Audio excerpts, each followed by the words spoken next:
So this one says, good morning to you, Mr. John.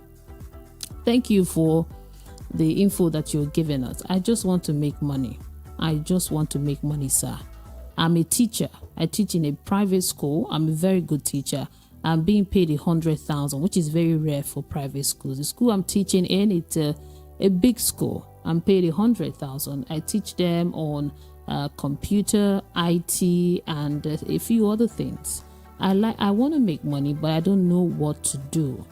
How to develop my skill of teaching and make more money with this. Thank you. This is Mr. Andrew. Okay, yeah. So he teaches IT right now to children in a private school. Yes. One thing I know the market wants is that any parent right now is apprehensive about the future. The world is changing so fast, particularly on the tech side, that we're worried whether our children will have the skills that are necessary for them to, live a life on their own terms. You're already getting arguments like the training that our students get in university is already stale. You see big companies like Google already at that level, Google and Amazon, they've removed the requirements for bachelor's degree or whatever from their employment thing. They don't care whether you went to university or not. They just ask for particular skills. Can you do this? They don't care. And if these big companies are doing it, I can bet you before the end of this decade, it will be quite common that people will get hired for what they can do, not for the degree that they have. So because digital skills are in high demand, if I were in his shoes, this is what I recommend. He teaches in a private school from Monday to Friday.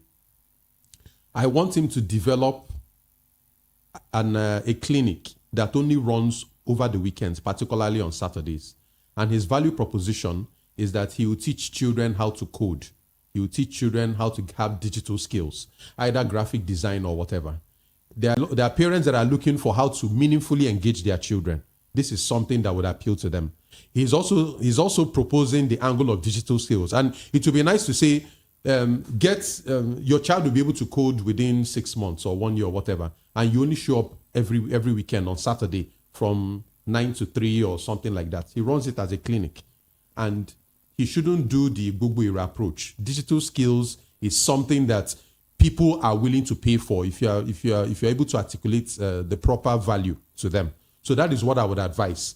And he's very well suited for it. Right now, he's teaching IT during the day in school. In school, yes. He may not have the coding skills I'm talking about right now, but an IT person, he can learn it. And he's teaching at the very basic level because these are children.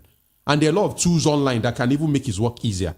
So he can start with a class of 12 children or so. They can pay 25K a month. Some can even pay up to 50. If you say digital, and people are sentimental about their children.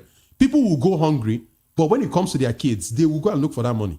So if he proposes this and says digital skills for your children, before they finish school, they'll be miles ahead of their mates. And now the world is going digital. So that is something that will work. Yeah, that's something he can do. And you don't need a lot of money. Doesn't need a lot of money to start that. It doesn't. He already has the knowledge in his head. And he can even push the expenses to the parents and say, for your child to attend, these are the requirements. In fact, make them apply. How old is the child? Do you have a laptop of this spec to attend? Is there any special requirement I need to know about regarding this child? Okay, I only take children from primary 4 and above or primary 6 and above or something. He can make it look very formal. And only weekends. It doesn't interfere with his day job. He can continue earning his salary. And every weekend, in fact, it might get to a point, he'll be making more on weekends than he's making more on his day job. And that will be the clear signal that he needs to leave that teaching job and move over to a different kind of teaching job that is well positioned for the future and has a much bigger market than what he's currently doing now.